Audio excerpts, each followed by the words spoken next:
Holmes once told me that identity is the most fragile thing a person possesses. More fragile than reputation, more fragile than health, more fragile even than life itself. A man may lose his fortune and rebuild it. He may lose his health and recover.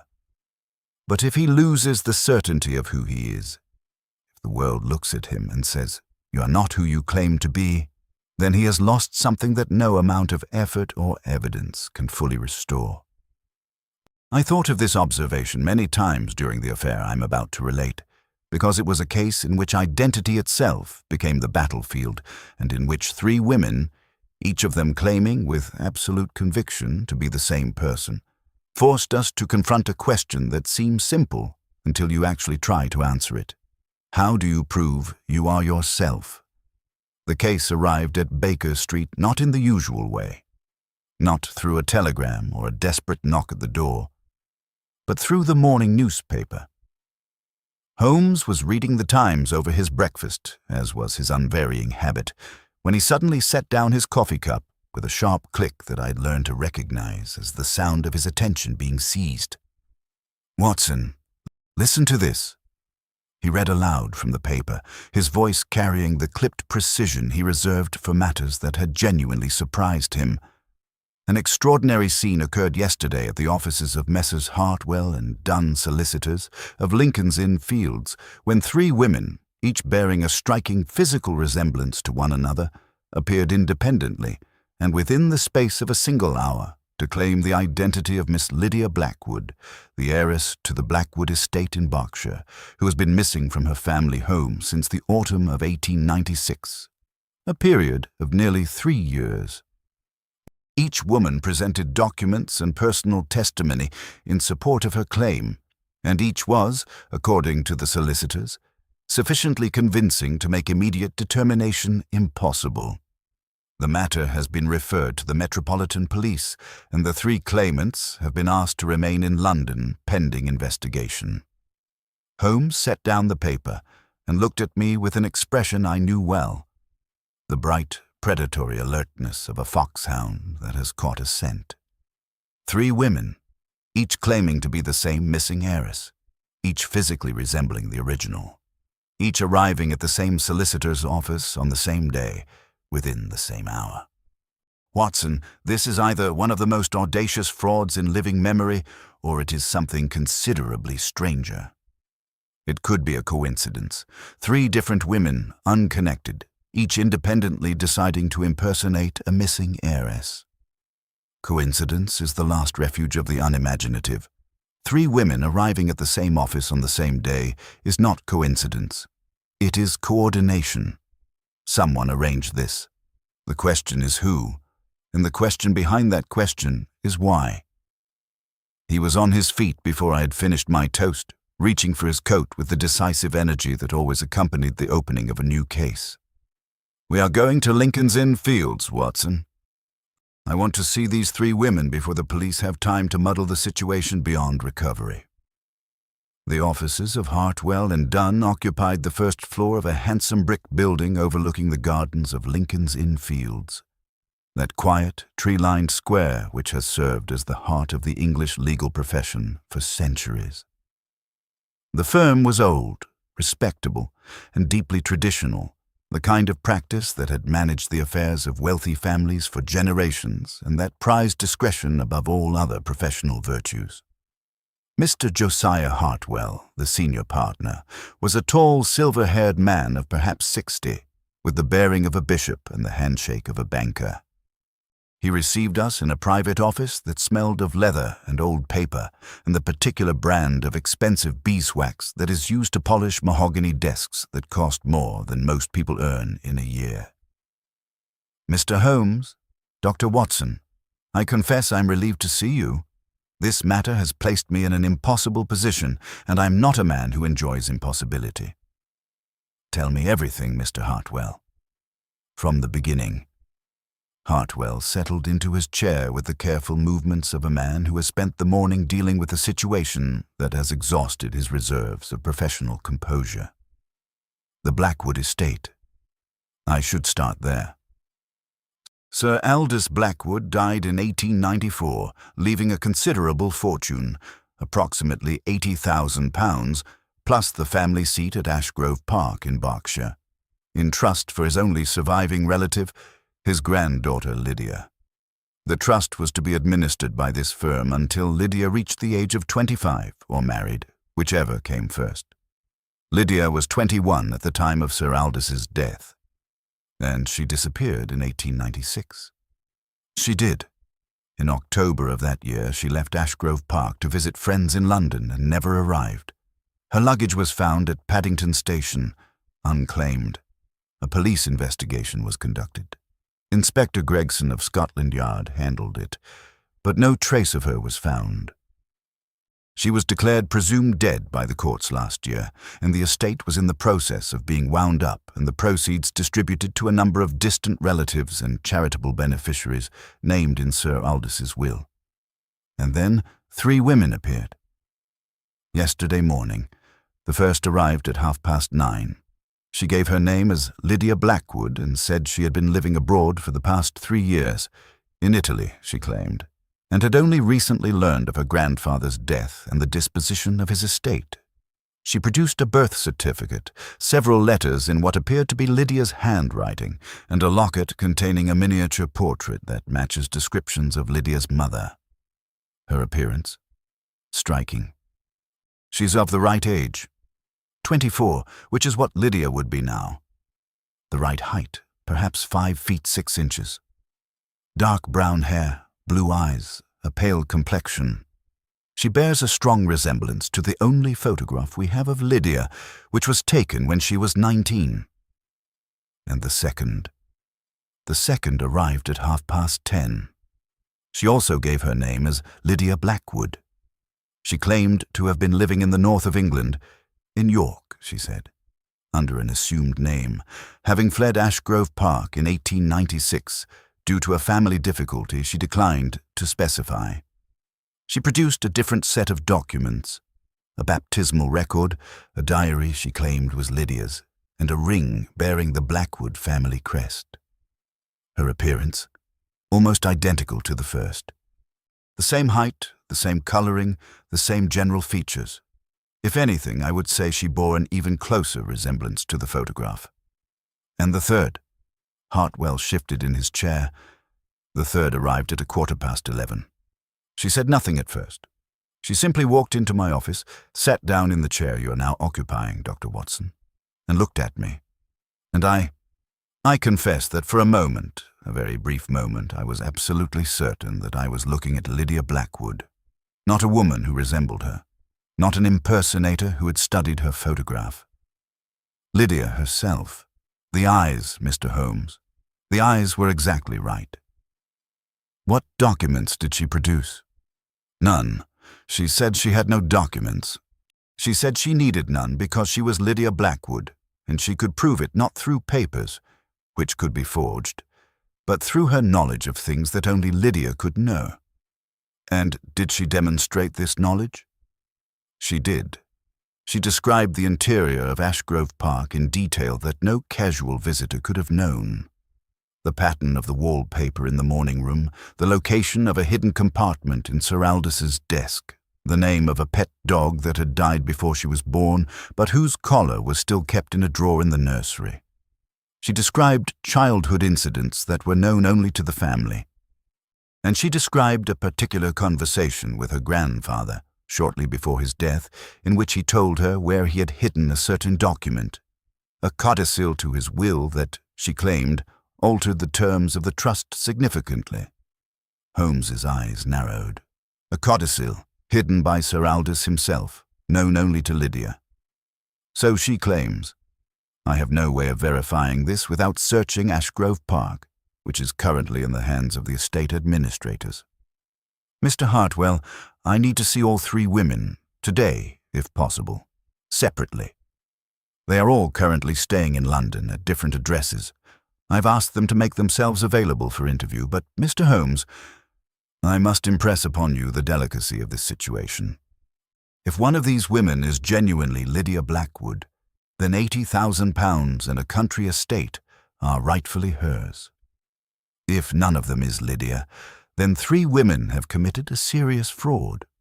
And if, as I find myself increasingly suspecting, one is genuine and the other 2 are impostors, then the impostors have gone to extraordinary lengths to cloud the issue, and I very much want to know why. As do I, Mr. Hartwell. As do I. The first claimant, the woman who had arrived at 9:30, was staying at a modest hotel in Bloomsbury. Her name, for the purposes of this account, I shall designate as the Italian Lydia, since she claimed to have spent the past 3 years in Italy. She received us in the hotel's small sitting room with a composure that was, I thought, carefully maintained. She was, as Hartwell had described, a woman of about 24, with dark brown hair worn in a simple style, blue eyes, and a pale complexion that might have owed something to powder.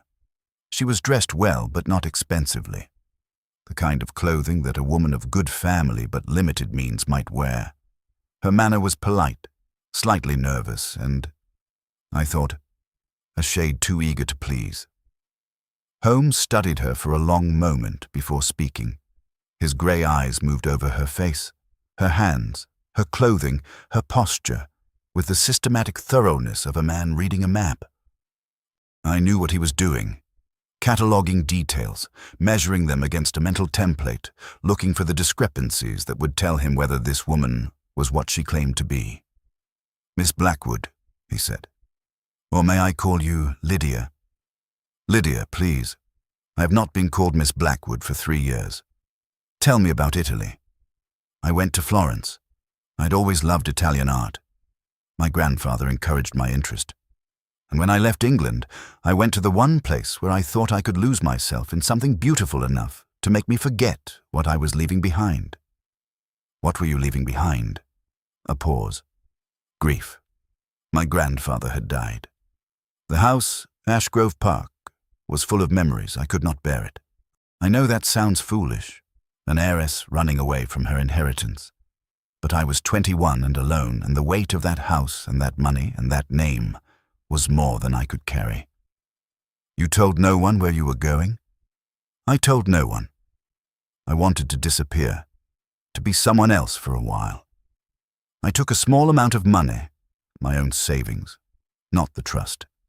And I went to Florence, and I lived very quietly, teaching English to Italian families to support myself. For 3 years. For 3 years. Until I read in an English newspaper that I found in a cafe that the Blackwood estate was being wound up and I had been declared presumed dead. That is when I decided to come home." Holmes nodded slowly. "The documents you presented to Mr. Hartwell, the birth certificate, the letters, the locket.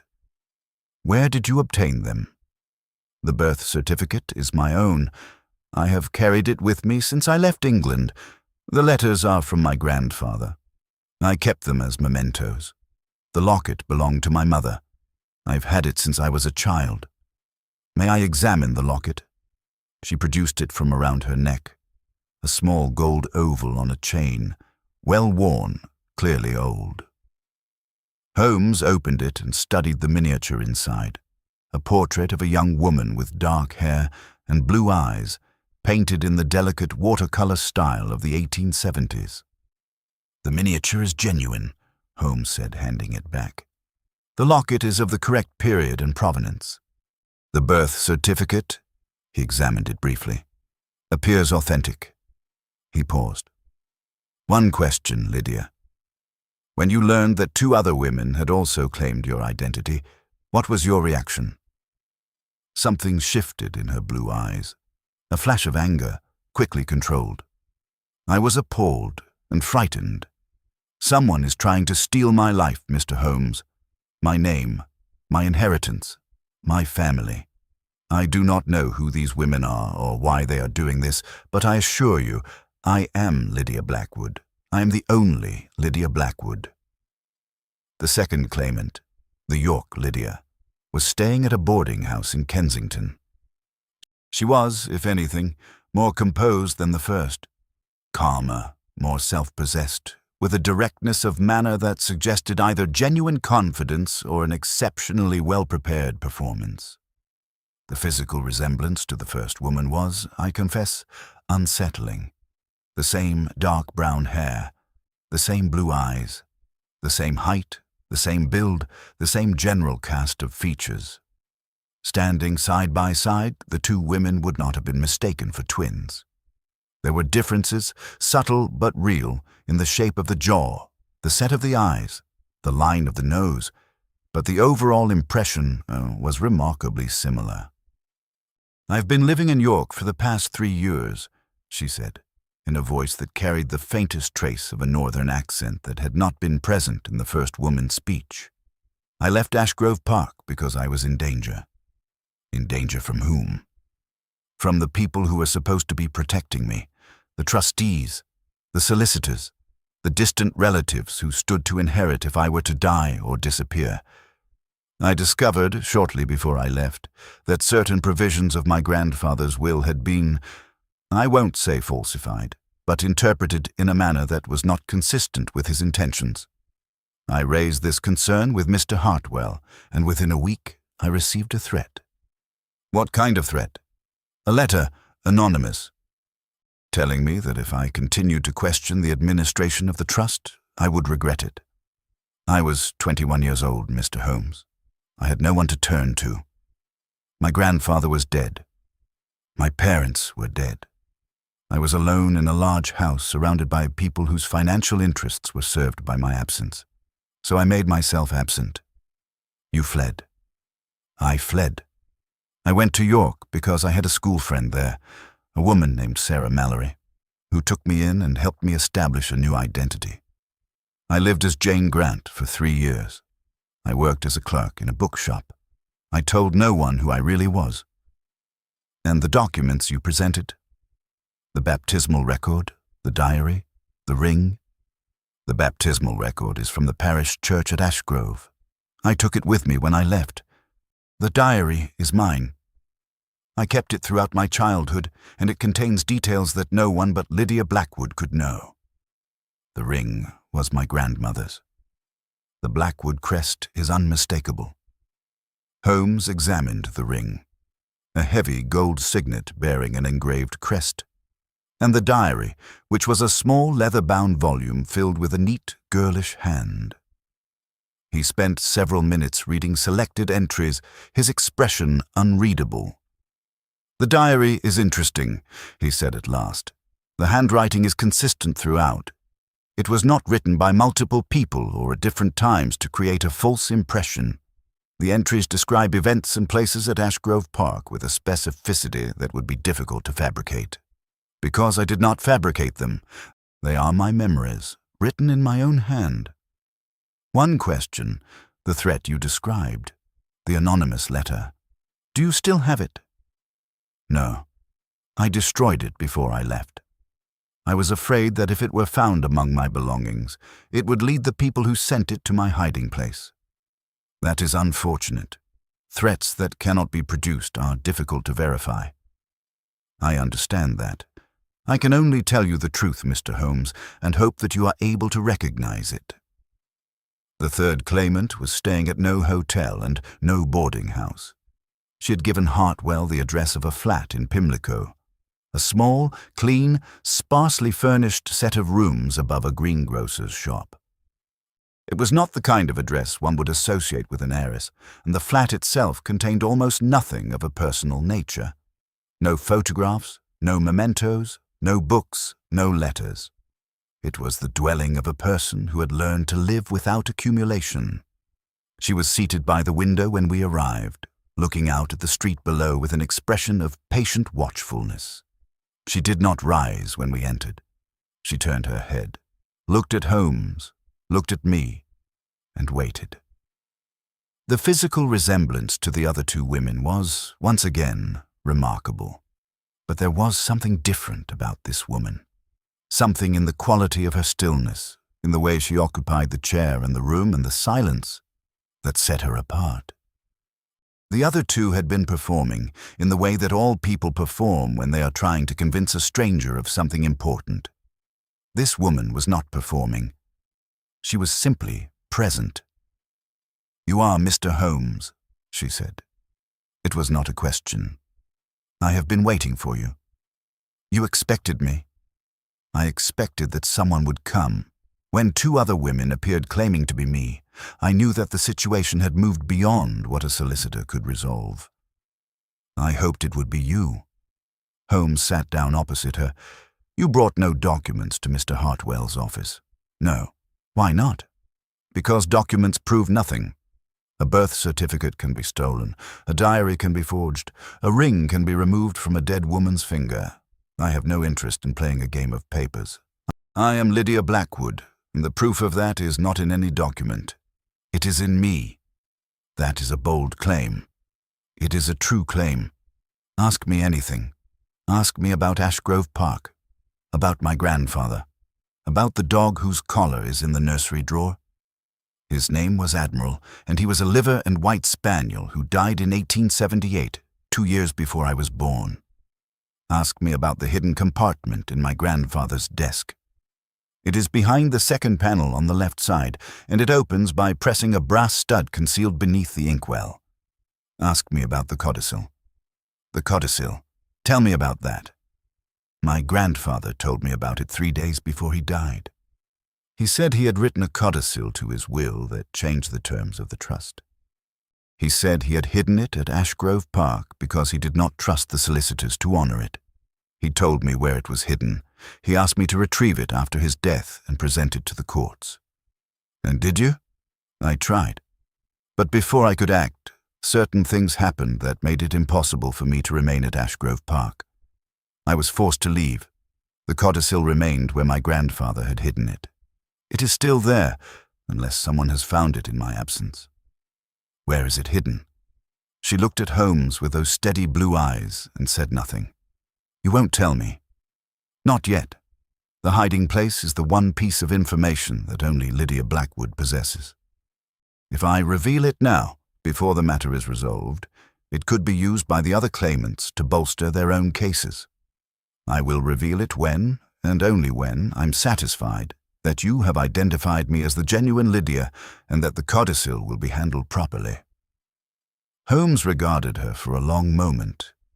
Then he did something I had rarely seen him do. He smiled. Not the sardonic half-smile that accompanied his usual observations, but a genuine, appreciative smile of one professional recognizing another. You are the most interesting of the three, I will say that much. Whether you are also the most truthful remains to be determined. Determine it, Mr. Holmes. That is what you do. Holmes did not return to Baker Street that evening.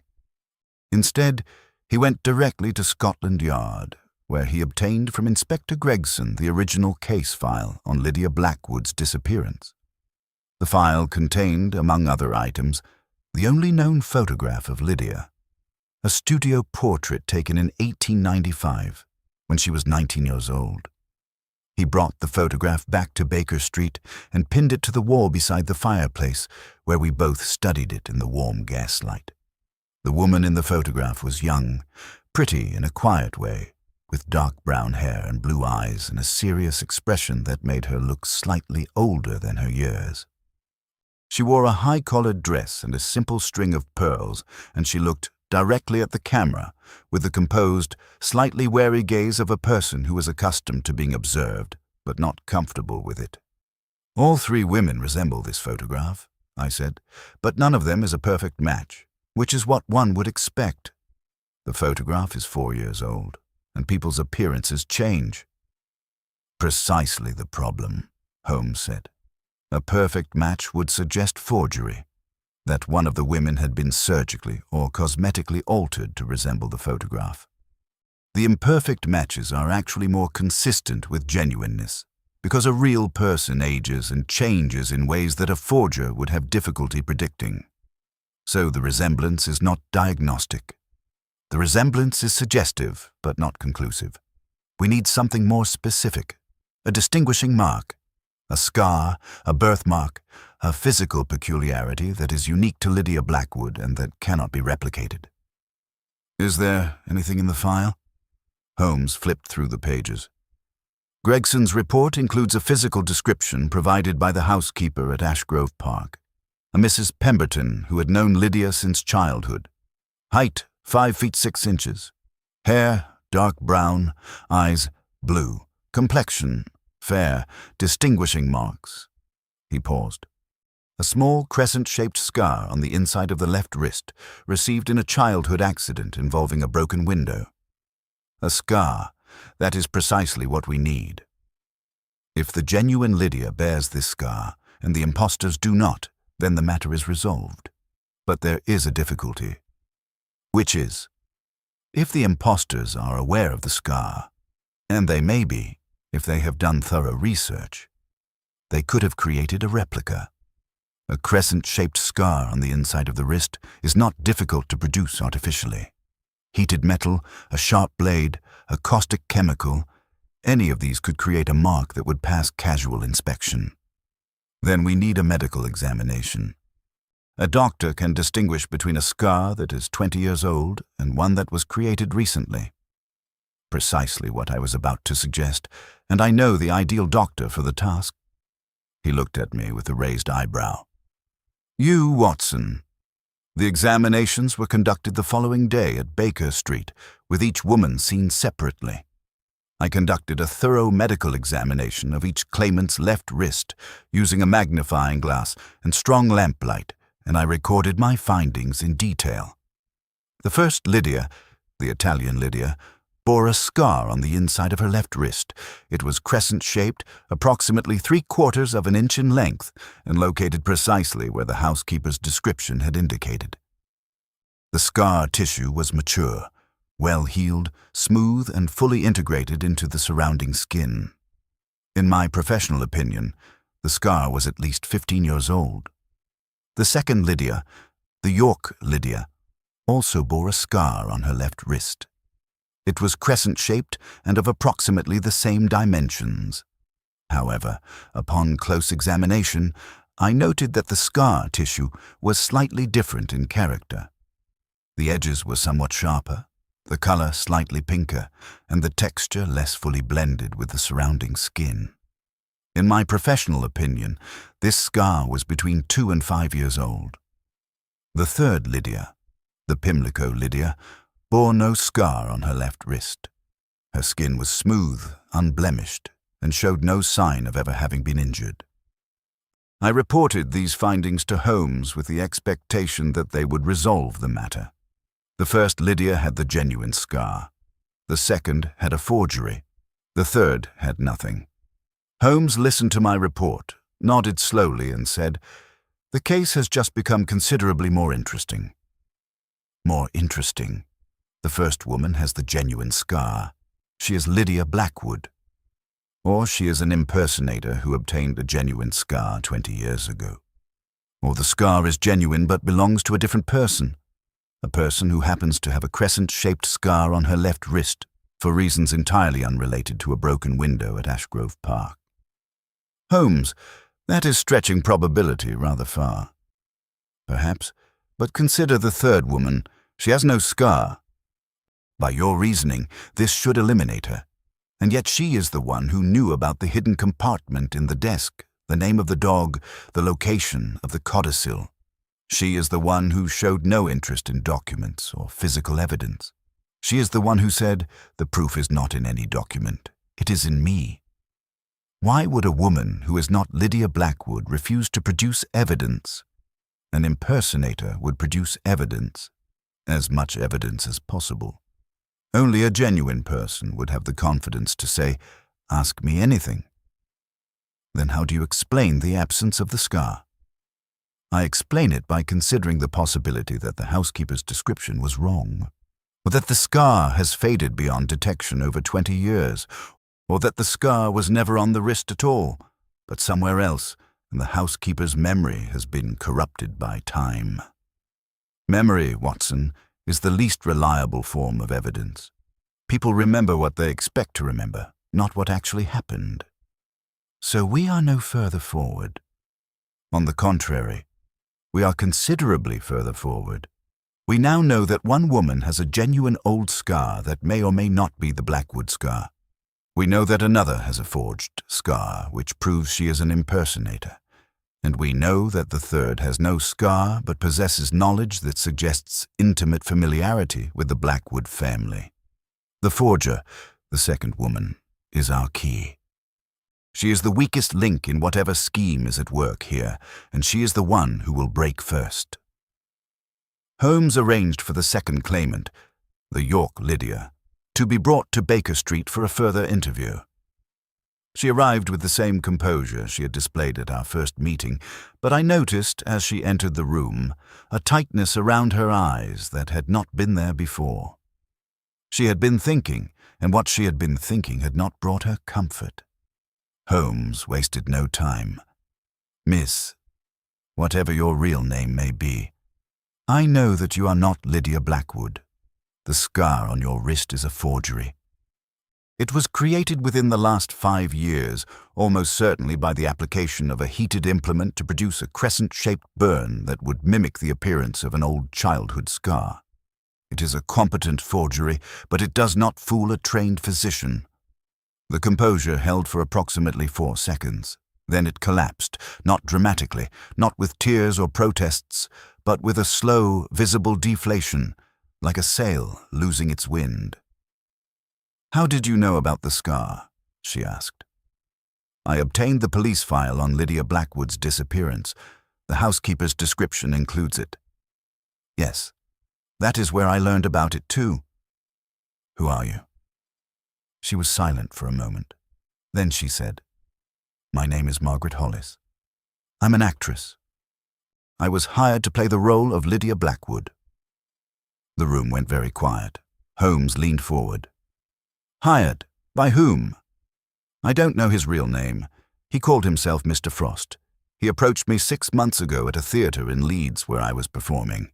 He told me he needed a woman of a particular physical type for a confidential assignment. He said the pay would be substantial, £200, and that the work would involve nothing illegal. Nothing illegal, impersonating a missing heiress to claim £80,000. He didn't tell me about the money. He said I would be claiming the identity of a woman who had died, and that the purpose was to prevent the estate from falling into the hands of people who had no right to it. He said it was a matter of justice. And you believed him? I believed the £200, Mr. Holmes. I'm an actress. I earn £3 a week when I am working, which is not often. £200 is more money than I have ever seen in my life. I knew it was not entirely honest, but I persuaded myself that it was not entirely dishonest either. Mr. Frost, describe him. Tall, perhaps 50. Silver hair, very well groomed. He wore expensive clothes and had the manner of a gentleman. He spoke with authority. He was convincing. He was the sort of man you believe because he seems to believe himself. Holmes glanced at me. The description was too general to be immediately useful, but the detail about the manner, the self-conviction, the authority, suggested a person of education and social standing. What did Mr. Frost provide you with? Everything. The baptismal record, the diary, the ring, the information about the scar. He told me exactly where it should be, what shape, what size, and he arranged for a doctor, if you can call him a doctor, to create it. He coached me on the details of Lydia's life, the house, the family, the school she attended. He gave me a script, Mr. Holmes. Not a written script, but a role to play, with lines and blocking and motivation. And the threat? The anonymous letter you described, the reason for your flight from Ashgrove Park? Invented. Mr. Frost created that story. He said it would explain why Lydia had no friends or supporters in the area, and why she would have been reluctant to come forward earlier. Did Mr. Frost mention the other claimants? He told me there might be other women claiming to be Lydia. He said they were fraudsters and that I was the genuine article. Or rather, that I was representing the genuine article. He said my role was to establish a credible claim that would draw the fraudsters into the open so that the real Lydia's interests could be protected. And you believed this? I half believed it. The other half of me knew it was a performance. But Mr. Frost was very persuasive, and £200 is a great deal of money. Holmes sat back. Miss Hollis, you have been more honest than I expected. I'm going to make you a proposition. You will cooperate fully with my investigation. You will tell me everything you know about Mr. Frost. Every detail of his appearance, his speech, his habits, every place you met him, every instruction he gave you. In return, I will do what I can to ensure that the consequences of your involvement in this affair are as mild as possible.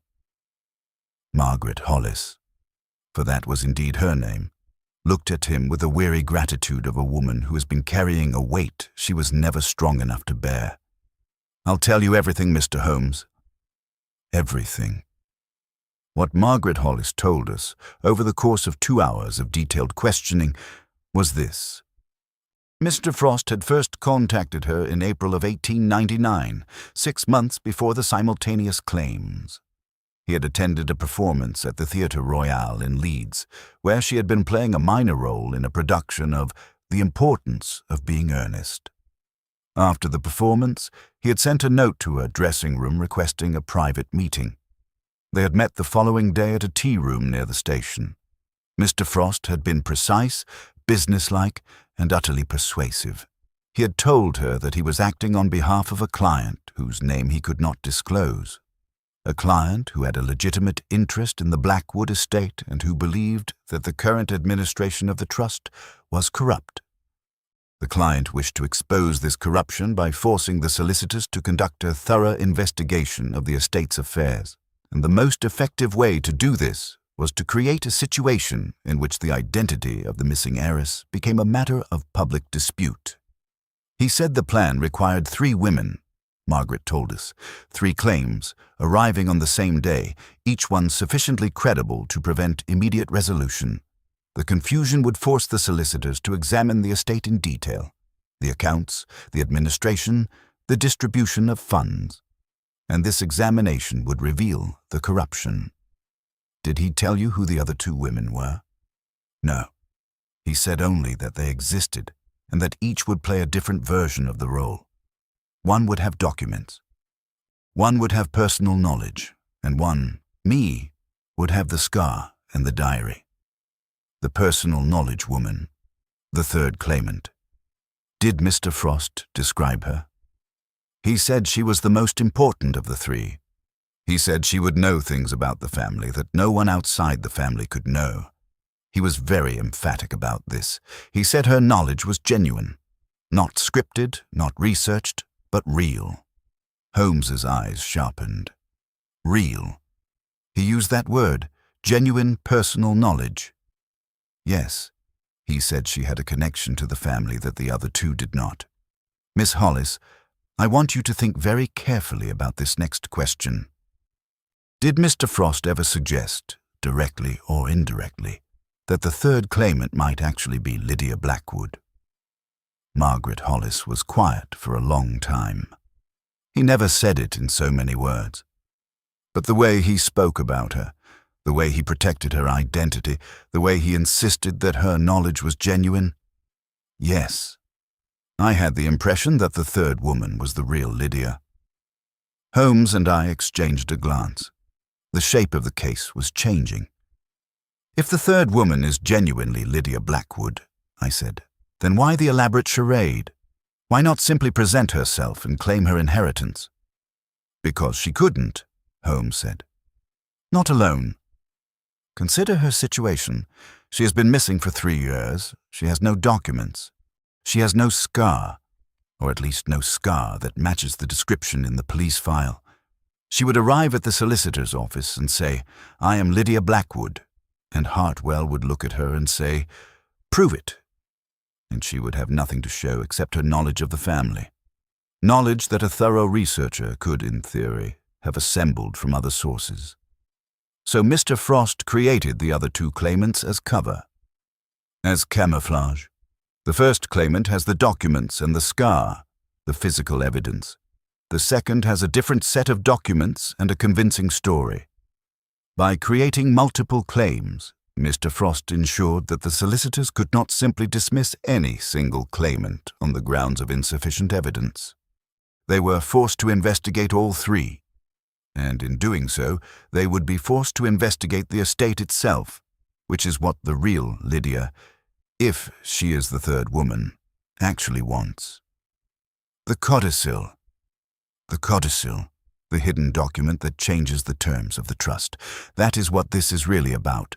The real Lydia, if she is the third woman, knows where the codicil is hidden, but she cannot retrieve it without first establishing her identity.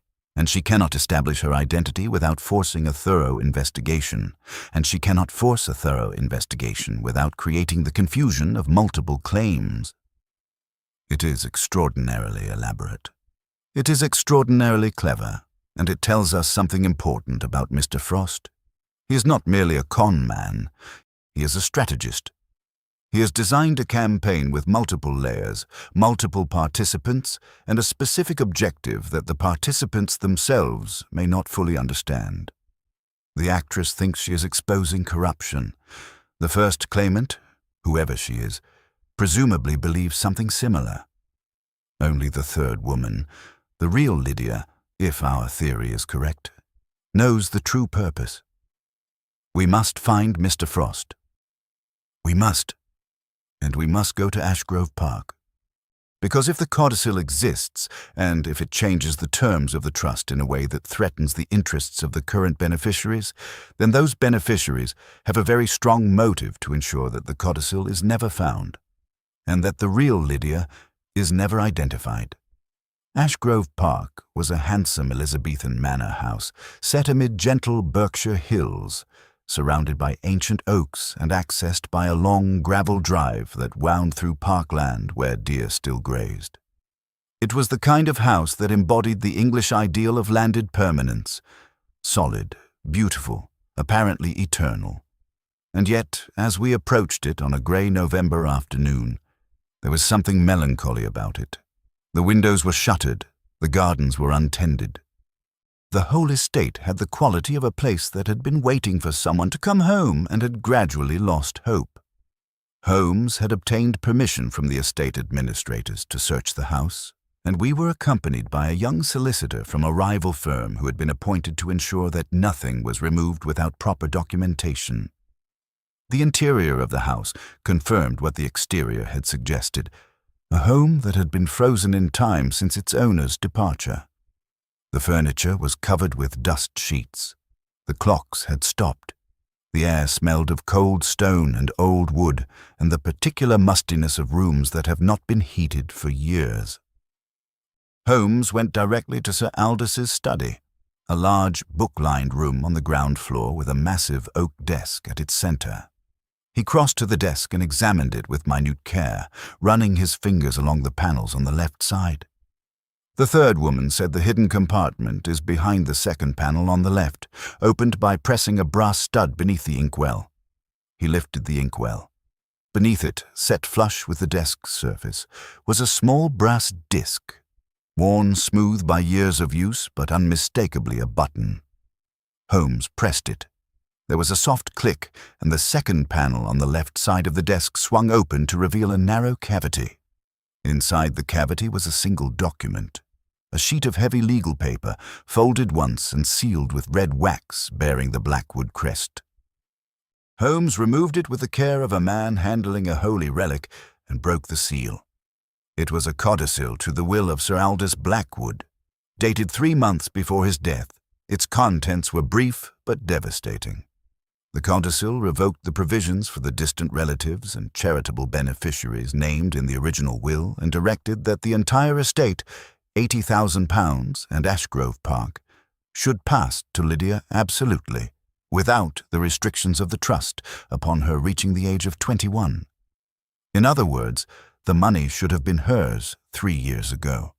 The trust that Hartwell and Dunn had been administering, and from which they had been drawing substantial fees, should never have existed. The solicitors have been administering a trust that was revoked before Sir Aldous died, Holmes said. They have been collecting fees for managing an estate that, under the terms of this codicil, should have been handed to Lydia outright 3 years ago. Whether they knew about the codicil and suppressed it, or simply failed to discover it, the result is the same. Lydia Blackwood has been deprived of her inheritance.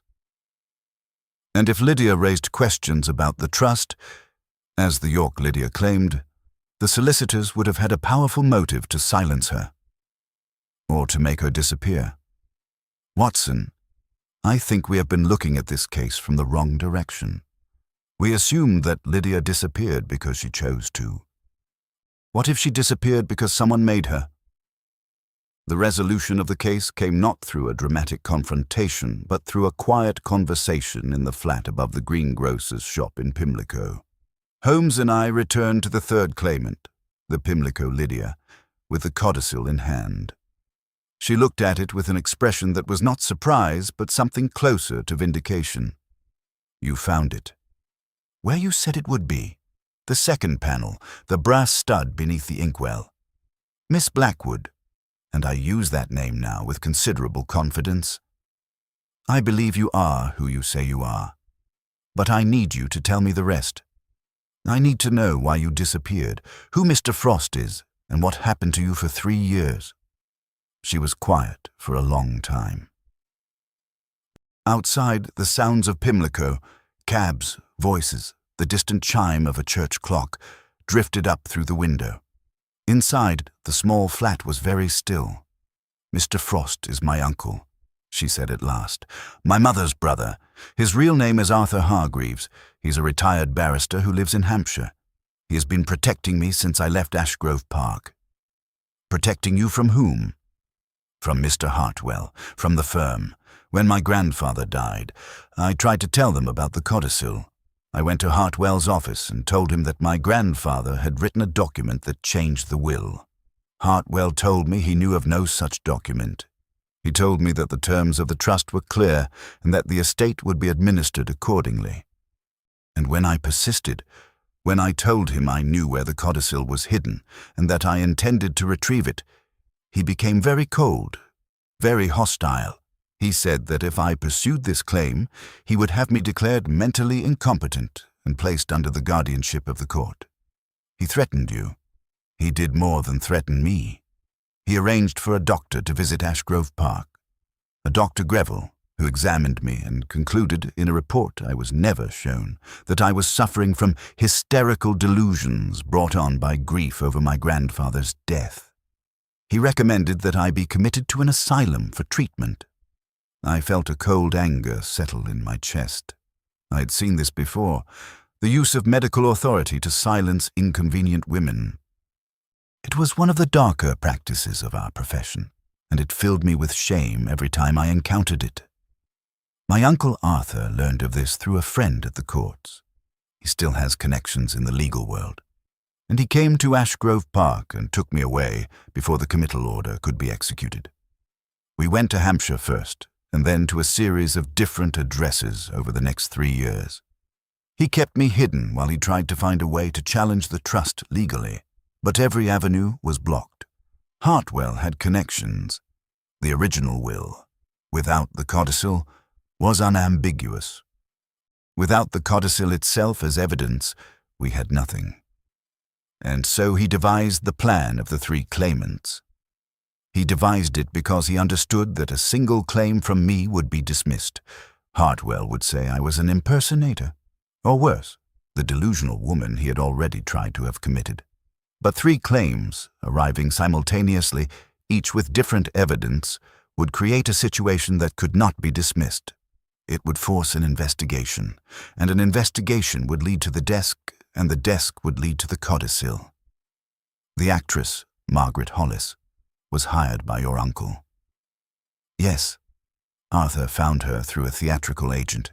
He coached her personally. And the first claimant? The Italian Lydia? The Pimlico. Lydia hesitated. She is someone Arthur found, a woman who happened to bear a strong resemblance to me. He provided her with documents and coached her as well. She believes she is participating in a legitimate legal action. The scar on her wrist, the genuine old scar. That is a coincidence. Arthur did not know about the scar described in the police file. He discovered it only after he had recruited her. When he learned that the police file included a description of a childhood scar, he realized that the first woman's existing scar, which she received in a domestic accident as a child, entirely unrelated to the Blackwood family, would serve as additional evidence in her favor. He did not plan it. It happened. And your own scar? The one described in the housekeeper's account? She held up her left wrist. The skin was smooth and unblemished. There was never a scar, Mr. Holmes. Mrs. Pemberton, the housekeeper, was remembering incorrectly. The broken window incident did happen, but I was not injured. I was 4 years old. Mrs. Pemberton saw blood on my hand and assumed I'd been cut, but the blood was from a scratch on my palm that healed without scarring. She remembered a scar because she expected there to be one. Memory works that way. Yes, Holmes said quietly. It does. He sat for a moment in the quiet flat, holding the codicil in his long, thin fingers, looking at the woman across from him with an expression I found difficult to read. Miss Blackwood, you and your uncle have orchestrated an elaborate deception involving hired actresses, forged evidence, and the manipulation of a legal process. These are serious matters. I know. However, the deception was undertaken in response to a genuine injustice. The suppression of a legal document by a solicitor who stood to profit from its concealment. The codicil is genuine. Your identity is, I believe, genuine. And the conduct of Mr. Hartwell and his firm in this affair is, at best, negligent and at worst, criminal. What will you do? I will do what I always do. I will present the facts to the appropriate authorities and allow the law to take its course. The codicil will be submitted to the Chancery Court for authentication. Your identity will be established through the testimony of witnesses who knew you as a child, witnesses other than the housekeeper, whose memory has proved unreliable.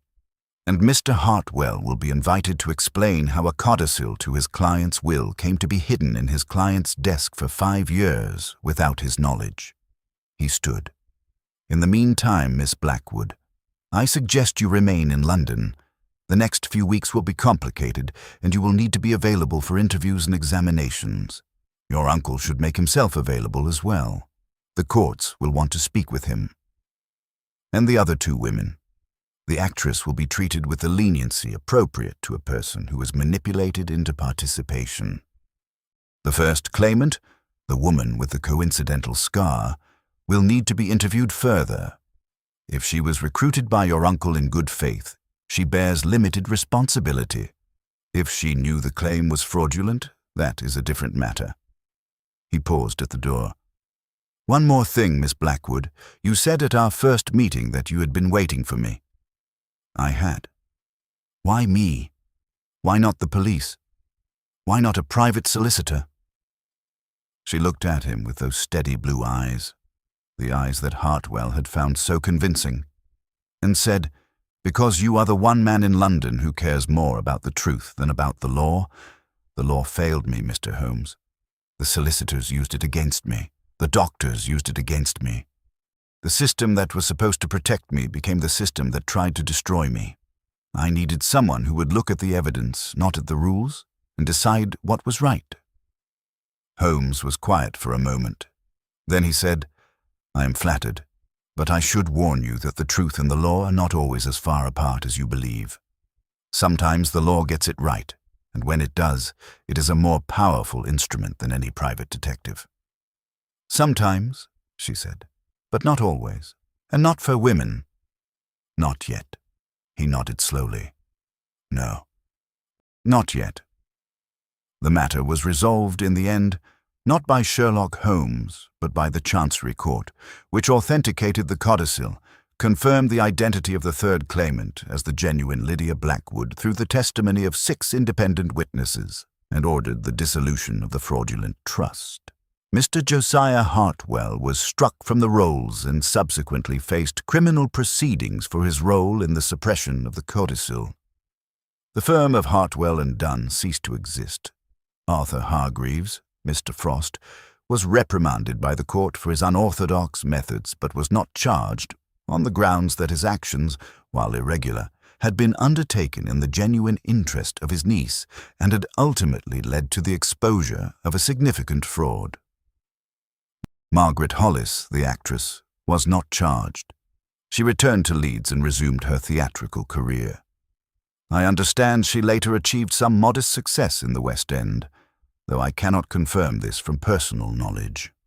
The first claimant, the woman with the coincidental scar, proved to be a former governess named Ellen Cartwright, who had been recruited by Hargreaves through a private inquiry agent. She had been told that her role was to participate in a legal demonstration and had not understood the full implications. She was treated with compassion by the court and returned to private life. Lydia Blackwood received her inheritance. She returned to Ashgrove Park, reopened the house, and began the long process of restoring both the property and the life that had been taken from her. I visited her there once, some years later, at Holmes's suggestion, and found a woman who had weathered extraordinary adversity with a grace that I found deeply impressive. The house was warm again. The clocks were running. The gardens were being tended. "Do you know what the strangest part of all this was?" she said to me as we walked through the restored grounds on a summer afternoon. "The three of us, the three Lydias, we looked alike. We really did. Not because Mr. Frost chose women who resembled me, though he did, but because there is something in the face of a woman who has been denied her place in the world, a particular set of the jaw, a particular quality in the eyes, that makes us look alike. We were three different women, but we had all been through the same fire, and the fire had shaped us in the same way." I reported this observation to Holmes. He considered it for a long time in that way he had of turning a thought over in his mind until he had examined it from every angle. "She's not wrong," he said at last. "Identity is not merely a matter of documents and scars and birthmarks. It is a matter of experience, of what one has survived. And the women who survive the hardest things often come to resemble one another, because survival itself has a face." He picked up his violin and drew the bow across the strings, and the music that followed was slow and thoughtful, and carried within it a recognition that the case of the three identical women had taught him something about the nature of identity that no amount of deduction could have revealed. Some truths, it seemed, could only be learned by looking into the eyes of someone who had been told she did not exist, and who had refused to believe it.